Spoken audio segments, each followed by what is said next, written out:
susunod na programa ay rated PG. Patnubay at gabay ng magulang ay kailangan sa mga batang manonood.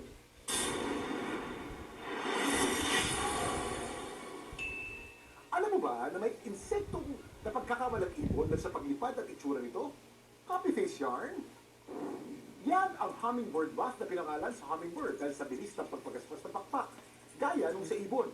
Pollinator ang mga insektong ito nakakatulong sa pamumulaklak ng mga halaman. Bukod sa paglipad, nakakapaglabas din daw ito ng hum o huni na parang hummingbird ng mga insektong ito. Hindi raw madaling pag-aralan ng mga hummingbird moth dahil sa bilis ng paglipad nito at matalas na pag-animin. Madalas itong nakikita sa araw dahil ito rin ang oras na kitang-kitang pamumukadkad ng mga bulaklak na pagkain nito. Dapat alam mo na malaking tulong ang itsura at balaibong galawan ng mga hummingbird moth para maiwasan ito mga predator o nanginginaing ibon.